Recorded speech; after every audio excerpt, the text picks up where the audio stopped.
오후에 하나님 말씀은 예레미야 23장 5절로 8절입니다.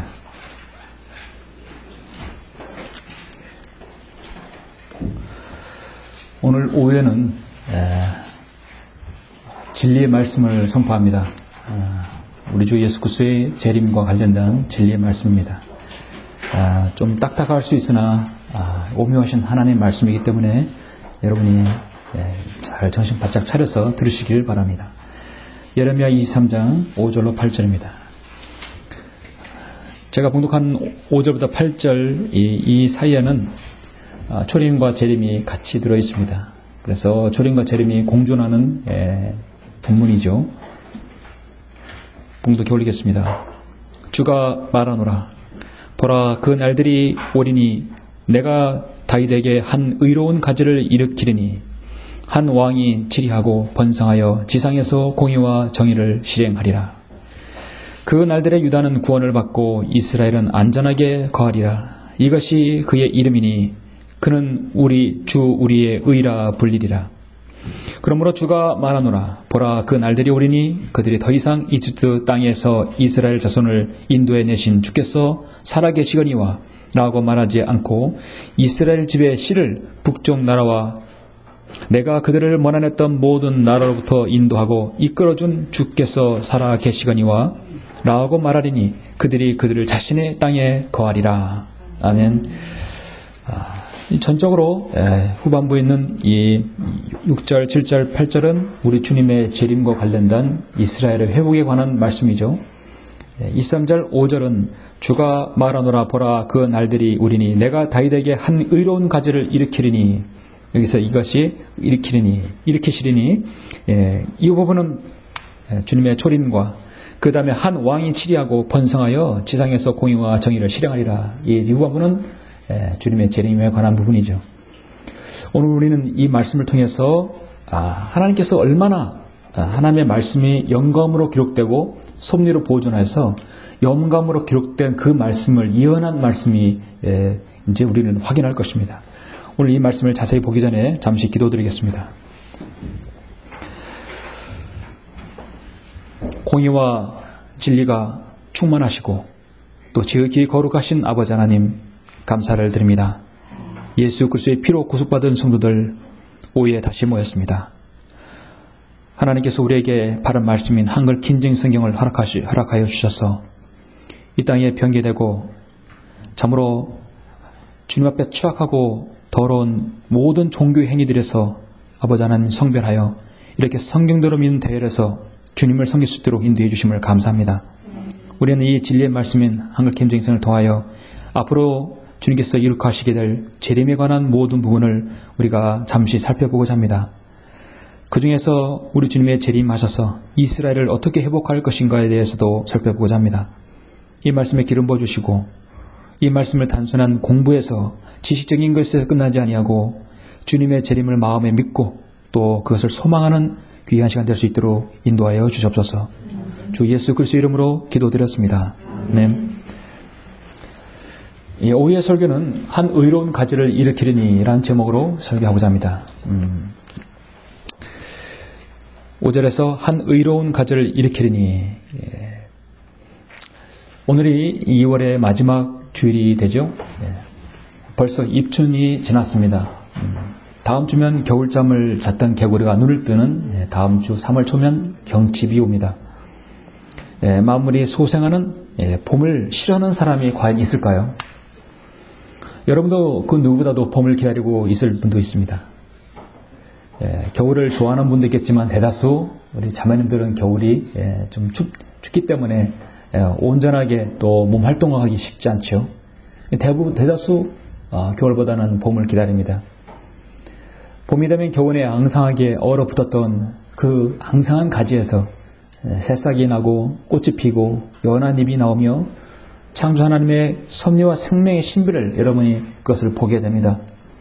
정말 죽은 것 같지만 생명의 그 인자가 거기 안에 감춰져서 생명의 기운을 우리 주님으로부터 받아서 돋아나는 걸 볼 수 있습니다. 뿌리만 있으면 새순이 돋는 것은 시간이 지나면 나오게 되어 있습니다. 식물이 열매를 맺기 위해서 가장 중요한 건 뿌리이죠. 그 다음에 양분을 이어받아서 가지가 나옵니다. 가지에서 새순이 돋아나고 꽃이 피고 잎이 생기며 그 다음에 열매를 맺게 되죠. 저도 학창시절에서는 봄이 오면 당연히 꽃이 피고 새순이 돋는다 단순하게 생각했지만 사실 이렇게 시간이 지나고 이게 조금씩 이제 40대 중반 넘어가면서 이렇게 보면 나이를 이렇게 먹어보니까 이 마무리 소상하는 하나님께서 다스리시는 이 자연의 그런 관장하시는 그 섭리를 더 체감하게 되고 더 느끼게 되고 더 느끼고 싶은 그런 마음이 생깁니다. 여러분도 그렇지 않습니까? 그래서 결국은 인간은 흙으로 만들어졌기 때문에 사람들은 나이가 들면 빈부 귀천을 막론하고 시골로 또 자연으로 돌아오고 싶은 마음이 생기는 건 어쩜 당연한 것일지 모릅니다. 신구약 성경을 보면 뿌리가 나오고 줄기와 가지가 나오는 또 씨라는 단어가 자주 나옵니다. 뿌리, 줄기, 가지라는 말이 나오죠. 그래서 뿌리라고 하면 단순히 뿌리만 제시하는 게 아니라 다윗의 뿌리라는 말이 나옵니다. 다윗의 뿌리. 요한계시록 5장 또 22장에 볼 수 있어요. 가지란 말이 나오는데 또 의로운 가지란 말을 성경에서 나옵니다. 예레미야 오늘 본문 23장 33장에 나오죠. 씨란 말을 또 주님께서는 성경을 통해 거룩한 씨라고 말씀하고 있습니다. 이사야 6장에서 말씀하고 있어요. 근데 이 모두는 다 예수 그리스도의 초림과 재림에 관한 부분이에요. 그러니까 우리 주님과 재림에 관한 초림과 재림에 관한 부분에서 이 식물에 관해서 뿌리, 줄기, 또 씨란 말이 나온다는 것입니다. 사도 요한이 요한계시록에서 다윗의 뿌리라는 말을 항상 이스라엘의 왕권, 우리 주님의 왕되심을 말씀하고 있죠. 그래서 이 바른 말씀을 통해 향상의 계시를 여러분 공부하는 그리스도인은 늘 어떤 그 연관성 있는 말들을, 단어들을 잘 찾으면 아주 많은 것들을 얻을 수 있습니다. 오늘 저는 이 자연에서 흔히 볼 수 있는 가지, 뿌리, 그런 그 부분에서 우리 주님의 위대한 계시의 말씀을 여러분에게 전하고자 합니다. 이 말씀을 통해서 우리 주님께서 다시 지림하셔서 천년 통치에 정말 그 황금 시대가 하루속에 도래하고 또 그걸 소망하는 계기가 되었으면 합니다. 예수 그리스도는 다윗의 뿌리라고 요한계시록 5장 5절에 분명히 나오죠. 말씀드렸듯이 예레미야 23장 오늘 본문에서 의로운 가지라고 나오고 있습니다. 일반적으로 뿌리는요, 나무의 뿌리의 길이는 나무 가지의 길이와 비례한다고 합니다. 가지가 길면 길수록 뿌리도 긴다는 것이죠. 가지는 머리에서 돋아나는 것이 이제 뿔과 같죠. 그래서 이 가지에서 나오는 새싹 수는 마치 뿔과 같습니다. 그래서 예수님께서 표현하실 다윗의 뿔이라고 말씀하십니다. 또 구원의 뿔이라고 말씀하십니다. 힘의 영광이라고 말씀하고 있죠. 가지는 뿌리와 줄기에서 돋아나죠. 가지는 뿌리나 줄기에 동일한 본성을 지니고 있습니다. 성경에서 구약 성경을 특히 예스겔을 보면은 백향목이 쫙 하늘로 쭉 뻗는 그런 나무에 대해서 표현한 말씀이 나오는데요. 주 하나님 이같이 말하노라. 내가 또한 키가 큰 백향목에서 가장 높은 가지를 취하여 심을 것이요.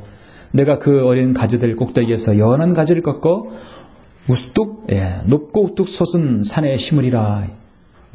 이스라엘 높은 산에 내가 그것을 심으리니 그 나무가 가지들을 내고 열매를 맺으며 아름다운 백향목이 될 것이요.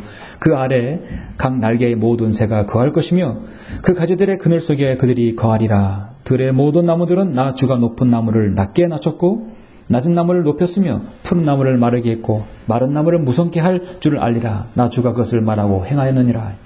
에스겔 17장 22-24절 말씀이십니다. 큰 백향목의 뿌리를 뻗으면서 가지가 여기서 나오는 것이에요. 가지가 다시 또 심었는데 거기서 또 백향목이 나오는 겁니다. 우리 주님은 요한복음 15장에서도 나는 포도나무에 너희는 그 가지들이라 말씀하고 있어요. 나무가 있으면 반드시 가지가 있는 것입니다. 성경의 진리의 말씀입니다. 우리가 로마서를 성경의 교리서라고 정수라고 말씀하고 있죠. 사도 바울 서신서도 교리서입니다. 우리는 구약에서 무엇을 얻을 수 있는 것인가? 구약에서는 바로 예수 그리스도의 재림에 관한 예표를 얻을 수 있어요. 그래서 재림에 관한 말씀을 알 수 있습니다. 어떤 재림? 예수님의 재림, 또 예수님의 초림을 우리가 구약에서 찾을 수 있는 것입니다. 여러분이 이사야라든지 예레미야라든지 에스겔을 만약에 공부하지 않고 거기에 관한 설교를 듣지 않게 되면 구약에 관한 예언의 말씀이 거의 전무하게 돼요. 그러니까 소선지서는 소선지대로 나름대로 그 특성이 있고 그 다음에 집중적으로 예언하는 말씀이 있지만 큰 굵직한 선 굵은 예언들은 여러분 이사야, 예레미야, 에스겔을 통해서 우리가 볼 수 있습니다. 때론 그 어렵고 딱딱한 말씀이라도 여러분들이 강단을 통해서 말씀을 드려야 할 필요가 있습니다. 그 대표적인 용어 중에 하나가 바로 가지란 말입니다. 그 가지는 의로운 가지입니다. 예수 그리스도에 관한 예언 중에 이 가지란 말씀은 우리가 눈여겨봐야 할 필요가 있습니다. 자, 구약에서 하나님 말씀이 예언되어 있어요. 근데 그 예언의 말씀은 우리 주님의 초림도 예언하고 재림도 예언했어요. 그러면 재림에 관한 예언이 초림보다 더 많다는 사실이에요. 그렇다고 초림에 관한 예언도 무시할 수 없는 거예요. 그러니까 이사야, 예레미야, 에스겔을 보시면은 초림과 재림의 예언을 분명히 했는데도 예언하는 자신은 이게 초림인지 재림인지 구별을 못해요. 그런데 우리는 이 66권을 다 멀리서 이 파노라마를 먼 산을 보듯이 다 훑어보기 때문에 이건 재림, 이건 초림이다 구별할 수 있는 거예요. 그러죠? 이미 초림에 관한 사건이 이루어졌잖아요. 그리고 아직 이루어지지 않는 말씀들은 재림으로 구별할 수 있어요. 여러분 AD 60년에 있는 그리스도인하고 1500년대 암흑기 시대 때 있던 그리스도인하고 지금 여러분 라오디케아 마지막 시대에 있는 여러분하고는 누가 성경을 많이 알고 누가 더 많이 주님의 그 파노라마 같은 계시의 말씀을 알겠습니까? 우리는 여러분 무디보다 스펄전보다 더 많은 것들을 여러분 깨닫고 있는 거예요. 우리는 스코필드하고 다비 뿐만 아니라 러크만 수석서를 통해서 많은 것들을 보고 있잖아요. 그렇죠? 우리를 구원하시기 위해서 2000년 전에 오신 나사렛 예수 그리스도께서 바로 오늘 가지로 불리고 있다는 사실입니다. 마태복음 2장 24절에 보면 예수님께서 나사렛 사람으로 불린다는 사실을 알 수 있어요. 여러분 그래서 나사렛 예수 그리스도 이름으로 라는 말 나오죠. 나사렛 예수. 나사렛 성읍이란 곳에서 주님께서 자라셨다 했습니다. 그래서 주님께서 나사렛에서 나셨다. 나사렛 동네에서 사셨다는 것을 마태복음 2장 23절에 보면 나오는데 나사렛이라는 성읍에 와서 사니 이는 선지자를 통하여 그가 나사렛 사람으로 불리리라 말씀하신 것을 이루려 함이라. 우리 주님은 나사렛 사람이에요. 그런데 여러분 마태복음 2장 24절 이 말씀은 구약의 어떤 부분에서도 예언되지 않았던 말씀이에요. 주님께서 나사렛 사람으로 불린다는 말씀은 선지서에서 찾아볼 수가 없습니다. 왜 그렇겠습니까? 어떤 사람은 우리 주님은 구약의 나시린이기 때문에 나시린과 연관시켜서 영적으로 설명을 합니다. 그러나 그것은 정확하게 문자적인 설명이 해석이 되질 않죠. 물론 마태복음 2장에서 인용한 이 예언의 말씀은 구약의 선지자들이 말하긴 했어도 일일이 다 기록하지 않았던 것들도 있어요. 그렇게 기록하지 않았던 것을 신약의 이 복음서 이 기록자들이 하나님의 영감을 통해서 기록할 수도 있어요. 제시되지 않는 말씀을 기록할 수 있어요. 그런데 사실은 이게 아닙니다. 이미 구약에서 예언되어 있던 것이에요. 우리 주님은 나사렛 사람으로 예언됐다. 근데 사실 나사렛은 말을 쓰지 않았을 뿐이지. 여러분이 우리 진리를 공부하시는 분은 이런 사실을 하나 알아야 합니다. 나사렛이란 말은 히브리어 네체드, 체막이라고 하는 네체르, 체막이라고 하는데 이거를 우리말로 하면 가지란 뜻이에요. 즉 가지란 말은 네체르, 체막, 곧 나사렛과 동일한 단어인 것입니다. 우리 주님은 결국 구약성경에서 여러 곳에서 우리 주님의 그 의로운 가지라고 말씀하셨다는 것은 나사렛이라는 부분을 말씀하고 있는 것이요. 결국 가지는 메시아이신 그리스도의 예언적인 칭호로서 성경에서 사용하고 있는 아주 가지와 순, 나무줄기에서 뻗어나오는 듯이 하나님 아버지로부터 오실 주님에 대해서 묘사하고 있는 것입니다. 오후에 저는 잠시 우리의 의로운 가지이신 주님께서 초림과 재림에 관한 그 말씀을 여러분에게 제시함으로써 더욱더 주님의 재림을 기다리고 소망하는 계기가 되었으면 합니다.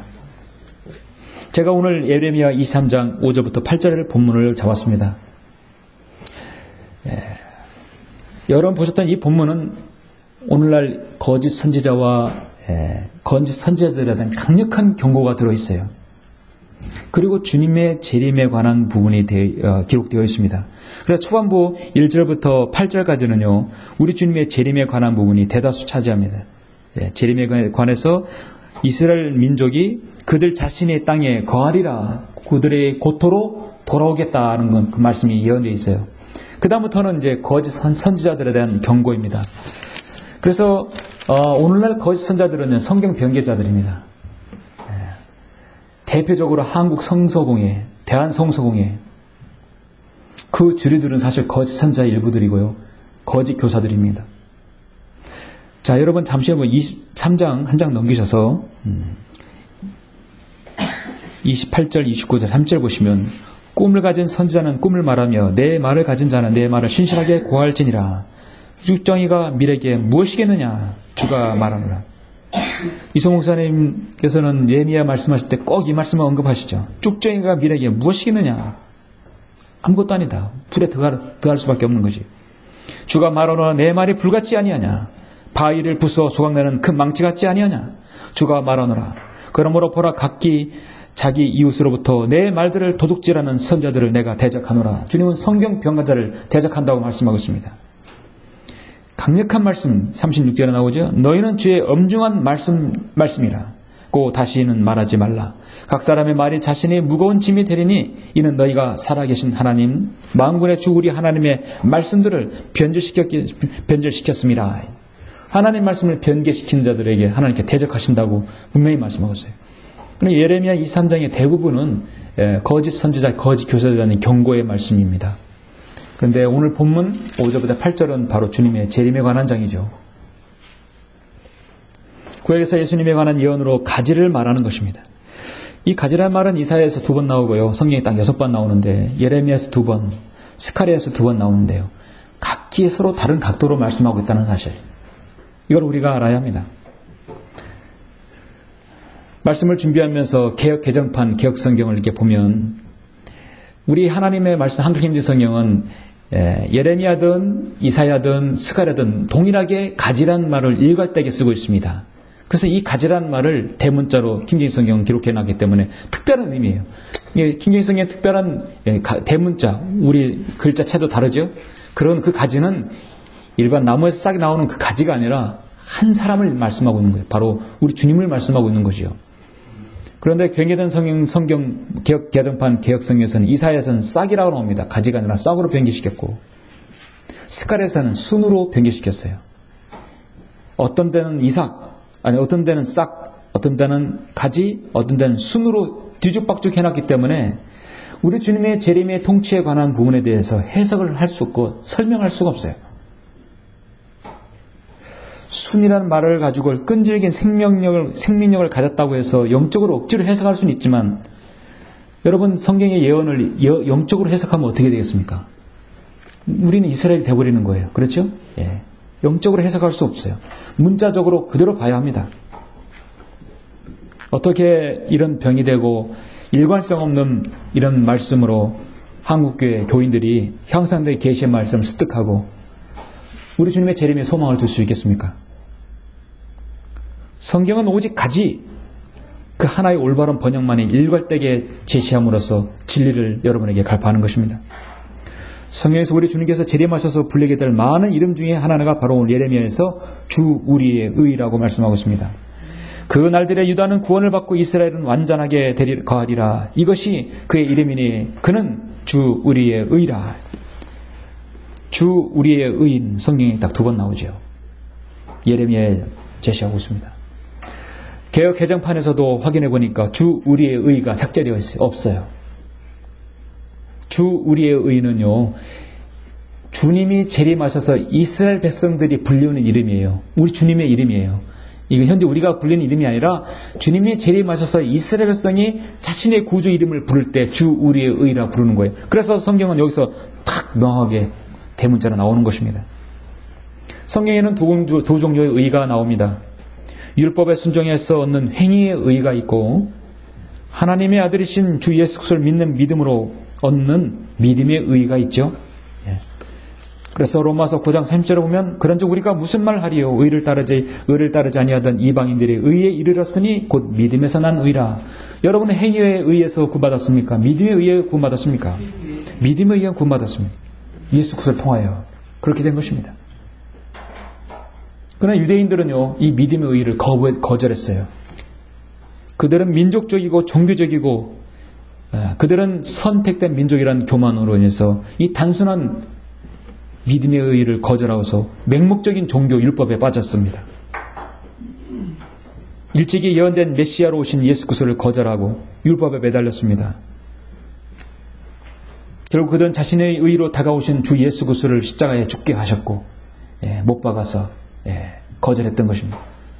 이게 죄라면 이 모든 죄를 우리 후손에게 돌리라고 그렇게 했을 때 주님은 철저하게 그들에게 2차전대 독일을 통해서 아우슈비츠 수용소뿐만 아니라 세계 도처에 그들 울뿌리 디아스포라를 당했던 것입니다.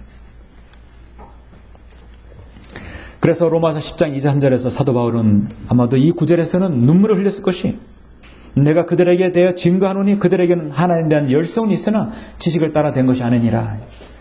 이는 그들이 하나님의 의를 모르고 자기들의 의를 내세우려 함으로써 그들 스스로 하나님의 의에 복종치 아니했습니다. 오늘날 얼마나 많은 한국의 교인들이 하나님 주여 주여 예수님 좋은 말은 다 하면서도 결국은 그들의 섬김이 지식을 따라 된 것이 아니었어요. 하나님에 대한 열성을 말하기로는 우리나라 한국 교인들 둘째가라면 서로하죠. 그러나 그들의 열성은 지식을 따라 된 것이 아니었습니다. 그렇게 보면 이스라엘 민족이나 오늘 한국 교인들이나 다시 똑같은 것입니다. 특히 한국 교인들은 그 이선적인 성금에 이선적인 믿음에 정말 우린 정말 질리는 것이에요.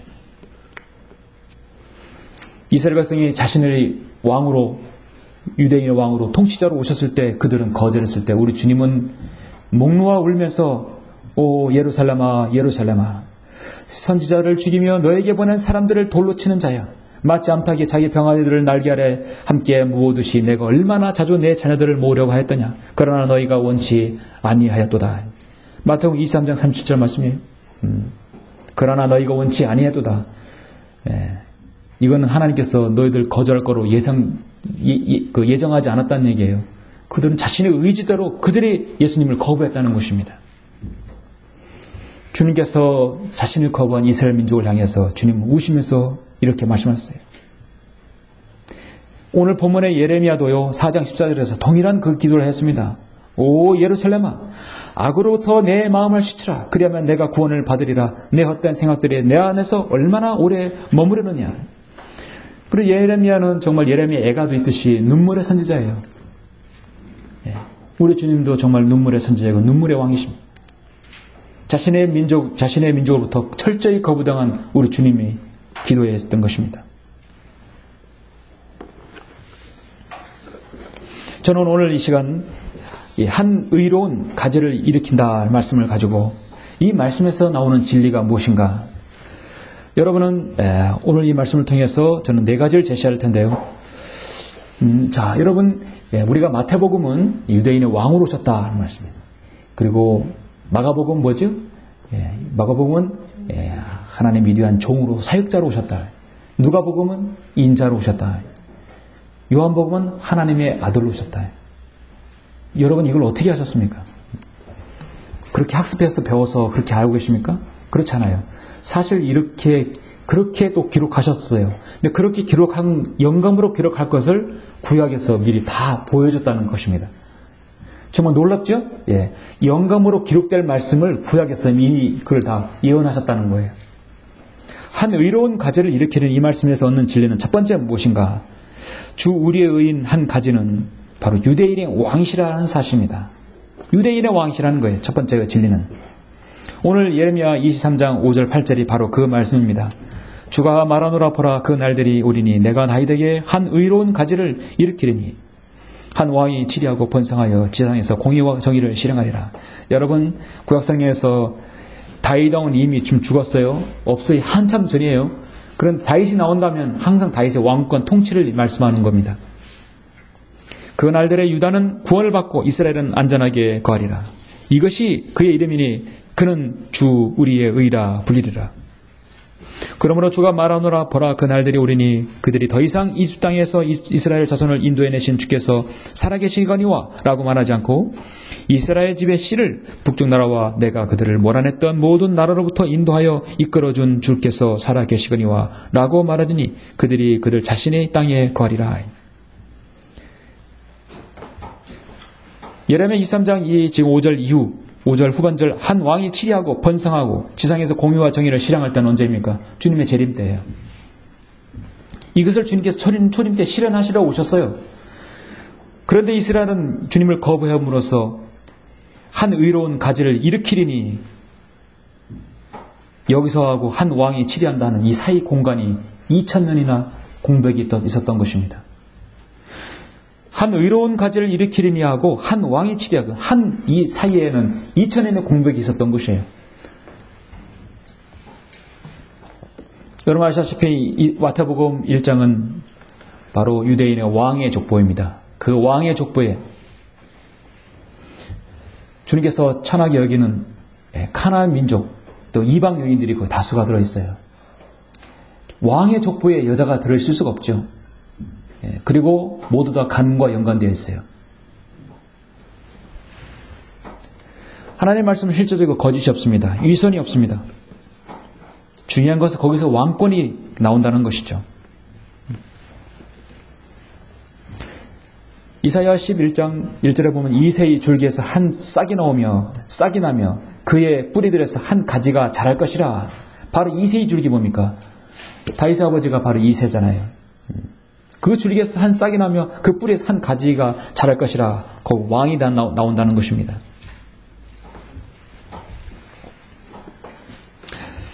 이 가지를 이새의 아들이라고 말씀하고 있어요. 이사야에서는. 예레미야에서는 다윗에게라는 말로 직접적으로 말씀하고 있습니다. 여러분 33장 15절 잠깐 보시겠습니다. 잠깐 33장 15절. 그래서 주 우리의 의가 성경에서 두 번 나오는데 바로 여기서 나오죠. 예레미야에서 나오는 이 가지는요, 주님의 왕권, 왕되심을, 유대인의 왕되심을 말씀하고 있는 가지입니다. 15절, 33장 15절 16절 보시면 내가 그 날들 그리고 그때의 의로운 가지를 다윗에게 자라게 하리니 그가 이 땅의 심판과 의를 실행하리라. 아멘. 이 가지는 바로 재림하실 주님의 통치를 말하는 것입니다. 그 날들에 유다가 구원을 받겠고 예루살렘은 안전하게 거하리라. 이것이 그 이름이니 성읍은 주 우리의 의라 불리리라. 예레미야, 이사야, 에스겔 말씀을요, 이 후반부에 있는 말씀을 영적으로 해석하게 되면 우리 주님의 재림을 전혀 기다릴 수가 없어요. 이걸 우리 주님과 재림하고 초점을 다 맞추게 되면 모든 궁금증, 의문들은 다 해결될 수 있는 것인데요. 우리 주님의 이스라엘에 관한 모든 말씀을 영적 이스라엘에서 교회에다 적용시켜버리게 되니까 주님의 재림을 믿지 않게 되는 거예요. 주 우리의 의는 필요 없게 되는 거예요. 의로운 가지를 일으키리니 하고 한 왕이 그 사이에 2000년의 공백이 있다는 사실도 모르게 되는 것입니다.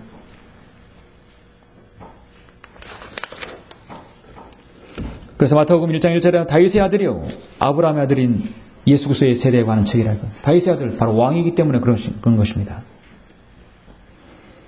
여러분은 예수님께서 예루살렘 입성하실 때 그 많은 백성 무리들이 나뭇가지를 꺾어서 주님의 낙이 타는 데다가 다 깔아놓은 걸 여러분 기억하시죠? 그들은 자신들이 아무 의미도 없이 그냥 까는 줄은 몰라도요. 그건 엄청난 예표의 의미인 것입니다. 우리 인간의 죄 때문에 나뭇가지로 주님께서는 죽으시기 위해서 다윗의 가지이신 주님께서 바로 그것을 밟아서 주님께서 입성하신 것입니다. 왕으로서 오셨지만 이스라엘 백성은 거절함으로써 나중에 주님을 십자가에 못 박아버렸죠. 당시에는 예루살렘 입성할 때 우리의 왕이 나셨다고 주님의 입성을 찬양했지만 그들은 바로 그냥 돌변했던 것입니다. 우리의 왕이 나셨다 했을 때는 그들이 가지를 꺾어서 주님께 내렸다는 것은 왕의 입성을 말씀하고 있는 것이요. 그들은 그런 의미도 사실 모르고 깔았던 것입니다. 그래서 다윗의 가지라는 말을 쓸 때는 항상 이 주님의 유대인은 왕이라는 말을 쓰는 것이죠. 마태복음은 그래서 천국복음, 왕국복음인 것입니다. 우리 주님의 왕되심을 말씀하고 있는 것이죠. 한 의로운 가지를 일으키리니라는 말씀의 진리는 또 무엇입니까? 두 번째는 주 우리의 의는 이 가지는 바로 두 번째는 위대하신 하나님의 종이라는 사실입니다. 여러분, 스가랴 3장 8절을 한번 보시겠습니다. 여러분, 스가랴 3장 8절, 9절, 10절 보시겠습니다. 여기서 나오는 여호수아는요, 모세의 후계자 여호수아가 아닙니다. 대제사장 여호수아입니다. 7억개의 여호수아나, 여기서 여호수아는 둥이란 것은 모두 다 이스라엘 신앙에서 발음은 예수로 발음이 되죠. 중요한 의미이죠. 스가랴서의 가지는 바로 종으로서의 가지인 것입니다.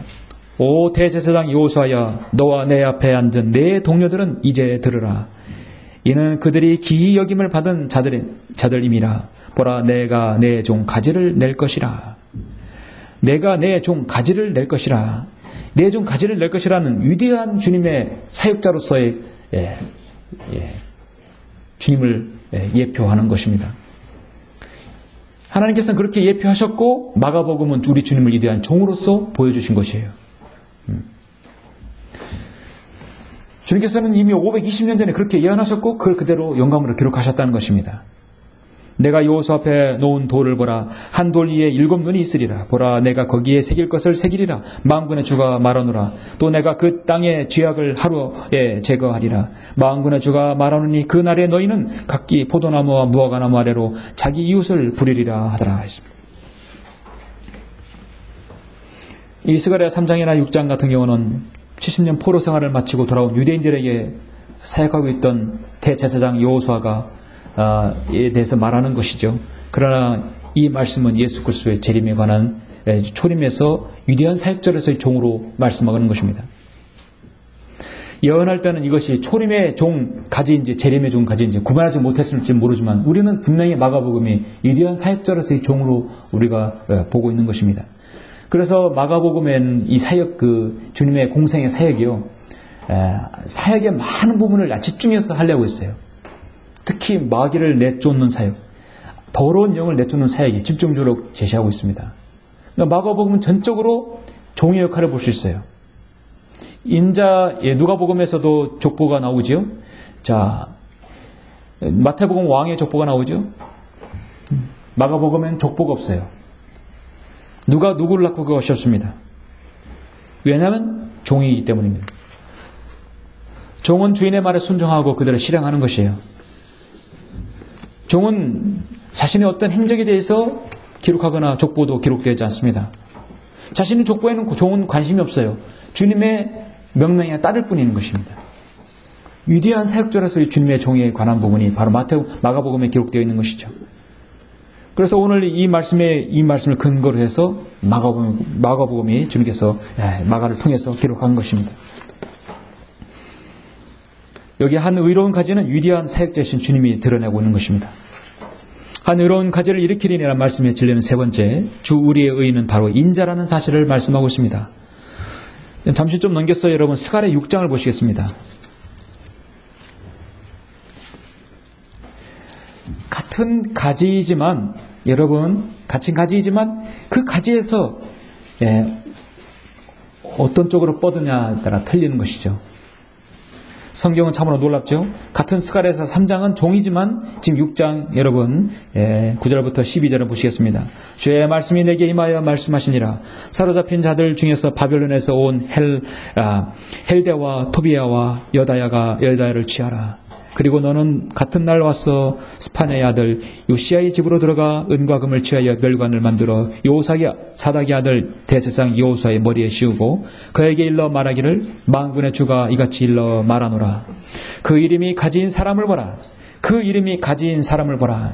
그 가지가 바로 우리 주님을 말씀하고 있는 거예요. 그가 자기 자리에서 자라 주의 성전을 건축하리라.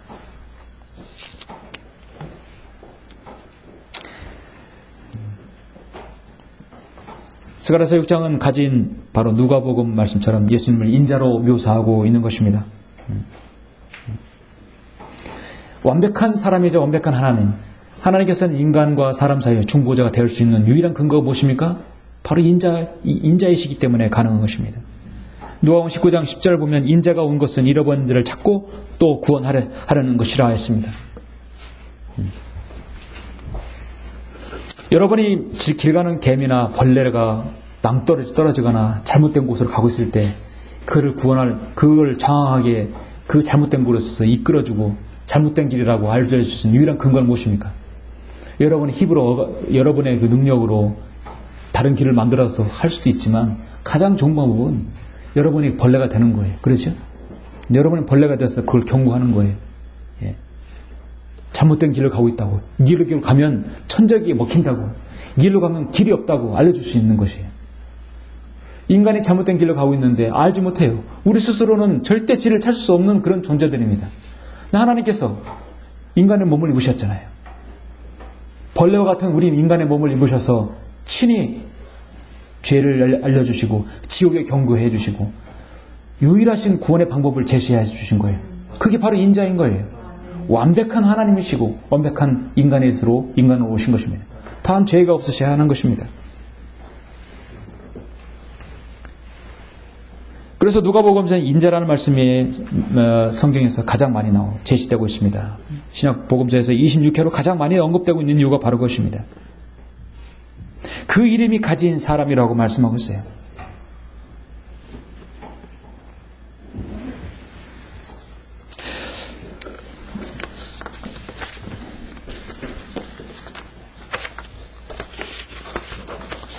그래서 누가복음은 모든 인간을 대표하는 인자이신 예수 그리스도를 보여주기 때문에 그래서 이 족보가 아담까지 거슬러 올라가는 것입니다. 그래 아담까지 거슬러 올라간다는 것은 아담이 인간이기 때문에 그래서 왕의 족보가 아니라 바로 인간의 족보예요. 누가복음은 족보가 그렇게 해서 인간적인 모든 점을 나타내는 것입니다.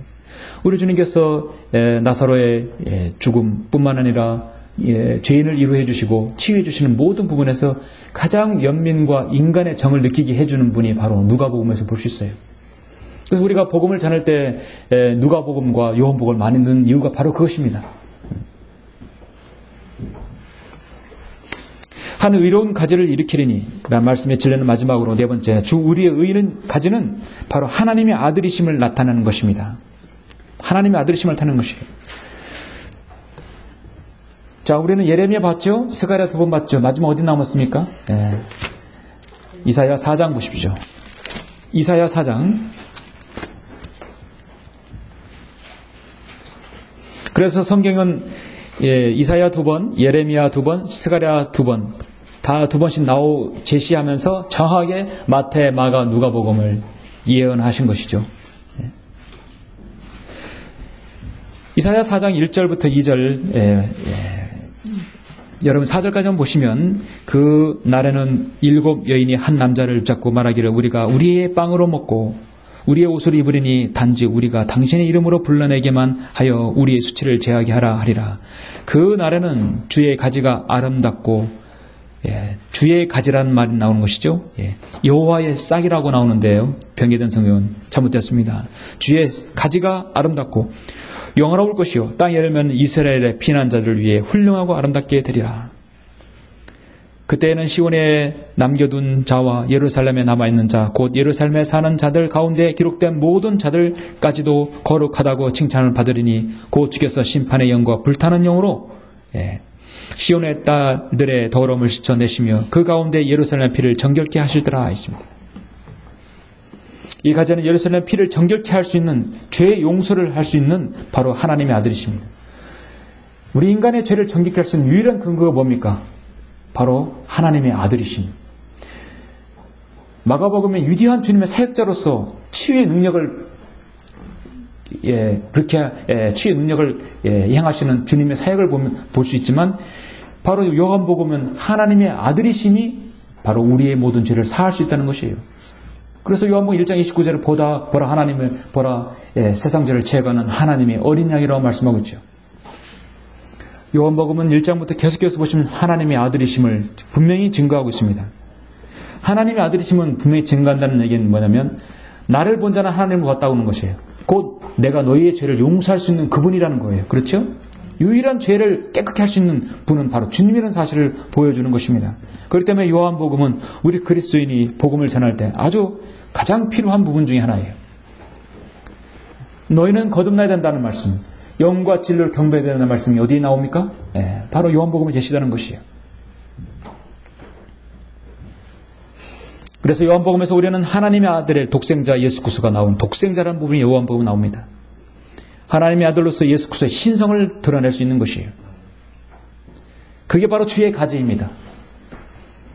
우리는 그래서 사복음서를 통해서 주님은 유대인의 왕이시고 위대한 사역자이시고 하나님과 인간 사이의 중보자가 되어주시고 그리고 우리의 죄를 깨끗게 씻어주실 하나님의 아들이심을 분명히 보여주는 것이에요. 그것은 마태, 마가, 누가복음을 쓸 때 기록하기 이미 이전에 500년 더 전에 주님께서 선지자를 통해서 제시했던 것입니다.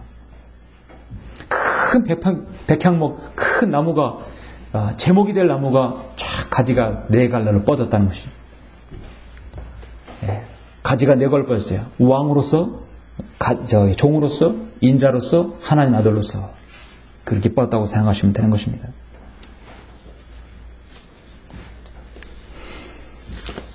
사랑하는 성도 여러분, 인간이 죽으면 왜 지옥에서 영원한 멸망을 당하는 것입니까? 어떻게 보면 참 단순한 질문이고 우리 그리스도인에게 당연한 질문일 수 있어요. 사람이 죽으면 왜 하나님께서 그를 지옥의 영원한 멸망에 보내시는가? 원론적인 질문일 수 있어요. 정확한 답변은 뭐냐면 자신의 의를 버리지 않았기 때문에요. 나는 아직까지 내 의는 쓸만하다 하는 것이에요. 내가 하나님의 의를 필요 없다. 나의 의로도 충분히 살 수 있고 이 세상 버텨나갈 수 있다 하는 거예요. 자신의 의를 버리지 않았기 때문에 하나님의 의를 거부했기 때문에 인간이 지옥에 가는 거예요. 우리 주님께서 이 땅에 오신 것은 하나님의 의를 가지고 온 것이죠. 그렇죠? 믿으면 된다는 것이에요. 믿으면 너의 모든 의는 더러운 걸레와 같다는 거예요. 그렇죠? 주님, 나의 의는 더러운 걸레와 같습니다. 빨아도 걸레이고 아무래도 종교로 해결해 볼 수 없는 내 죄가 있습니다. 시인할 때 하나님의 의를 받아들이게 되는 거예요. 그렇죠? 그래서 구원받는 거죠. 죄인이 구원받지 못한 이유가 바로 자신의 의를 버리지 않았기 때문에 구원받습니다. 유대인도 오늘날 마찬가지예요. 우리 주님의 우리의 의를 받아들이지 않는 것입니다. 그들은 철저히 대환란 때 혹독하게 야곱의 고난일 때 그 불같은 용광로에 들어갔을 때 그들은 그제서야 주 우리의 의라 부를 것입니다. 그랬을 때 주님은 예언된 말씀대로 이스라엘을 회복시켜 주실 것입니다. 그래서 이 말씀이 이스라엘의 회복은 그 이름 그대로 개인의 회복이 아닙니다. 영적인 이스라엘이라고 하는 한국교회 회복은 더더욱 아닙니다. 이스라엘의 실제적인 회복은 이스라엘 국가의 회복입니다. 그들은 나라가 이미 건재하고 지금 독립하고 건재했지만 아직까지 그들은 고토로 다 돌아오지 못했고 민족적으로 회심하지 못했어요. 지금 팔레스타인 나라 국가로 공식적으로 이제 유엔에서 인정하고 유럽 곳곳 나라들이 이제 팔레스타인 대사관도 만들더라고요. 신문 보니까 어느 나라가 대사관도 이미 설정해놓고 했던데요.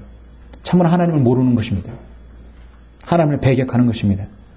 하나님께서는 그 땅에, 그 가나안 땅에 하나님께서 이스라엘 나라만 건재하도록 만들어주셨고 그렇게 예언하셨고 그렇게 실현될 것입니다.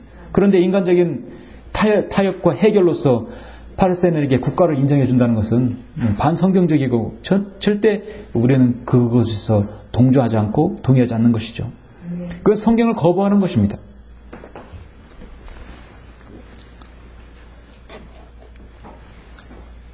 우리 주님께서는 예레미야 23장을 본문에서 뭐라고 말씀합니까? 주가 말하노라. 주님께서 말하시면 그대로 되는 거예요. 보라, 그 날들이 오리니 내가 다윗에게 한 의로운 가지를 일으키리니 한 왕이 치리하고 번성하여 지상에서 공의와 정의를 시행하리라. 다윗이 통치자 되고 우리 주님은 만왕의 왕이 되어주시면 이것이 실행될 것입니다. 여러분이 진리의 말씀을 이렇게 알았을 때 여러분, 이렇게 해서 하나님께서 이렇게 예언하셨고 그대로 실행하셨구나. 여러분 이해할 수 있는 거죠? 러커 목사님은 자신의 책에서 나는 내 마음과 골수에 사무치도록 또 기쁜 마음으로 위대하신 하나님이시며 우리 주 구주이신 예수 그리스도의 영광스러운 나타나심을 기다리고 있다. 주님의 나타나심을 얼마나 기다립니까? 내 마음과 골수에 사무치도록 내가 기쁜 마음으로 위대하신 하나님을 기다리고 있다.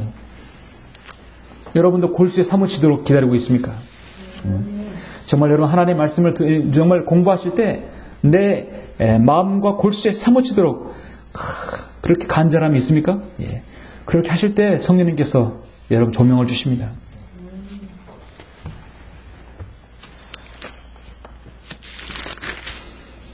우리 주님께서 공의와 전능을 실행하실 때 예루살렘에 치러온 모든 민족들 가운데 살아남아있는 자도 각기와 그 왕 만군의 주께 경배하러 또 장막절을 지키려 해마다 올라올 것이라. 그 왕 만군의 주를 경배하라고 예루살렘에 올라오지 아니하는 자들에게는 비가 내리지 아니한다고 주님께서 말씀하셨어요. 어떤 족속든 이집트이든 그 나라든 주님께서는 샘플로 이집트를 제시했어요. 많은 이집트의 족속이 올라오지 아니하면 비가 없을 것이며 재앙이 있으리니 그 재앙으로 주께서 장막절을 지키려고 올라오지 아니하는 그 이방을 치시리라 했어요. 지금 IS가 세상에서 날뛰어도 주님께서 오시면 다 소용이 없습니다. 일격의 모든 것을 주님께서는 다 바다 아래 흙 안에 먼지처럼 다 주님께서 흩어버려 주실 것입니다. 결론적으로 가지는 예수 그리스도에 관한 여러 예언 중에서 왕이시고 종이시고 인자이시며 하나님의 아들이신 그분의 주님의 사역을 함축하는 한 단어인 것입니다. 오늘날 많은 사람들이 가지이신 예수 그리스도를 왕 되심을 믿지 않고 멸시하고 거부하고 주님의 마지막 초청을 거절하고 있습니다. 그러나 우리는 주님 앞에 우리의 헌신, 우리의 몸과魂과 영 모두를 주님께 우리는 경배하는 것이죠. 사람들이 나사렛에서 무슨 좋은 것이 나올 수 있겠느냐, 요한복음 1장 40절에서 말씀하고 있어요. 나사렛에서 뭐가 나올 수 있겠어? 근데 여러분 어떻습니까? 그 나사렛에서, 그 가지에서 여러분 구원이 나왔죠? 여러분 구원하고 영생이 나왔죠? 천년왕국 통치권이 나왔죠? 영생을 누릴 수 있는 영생이 나왔어요. 뭐 기가 막히게 나오는 것이죠? 네. 마라야 왕 만주의 주기 통치자이신 그분께서 바로 가지신 것입니다. 오늘 말씀처럼 예레미야 23장 5절을 읽고 마치겠습니다. 그 날들에 유다는 구원을 받고 이스라엘은 안전하게 거하리라. 이것이 그의 이름이니 그는 주 우리의 의라 불리리라. 이제 주님께서 오시면 주님의 이름은 주 우리의 의라 불릴 것입니다. 주님께서 이 땅에 공의로 통치하실 그날까지 여러분 소망 가운데 주님의 재림을 기다리시길 간절히 원합니다. 이렇게 기도하시겠습니다.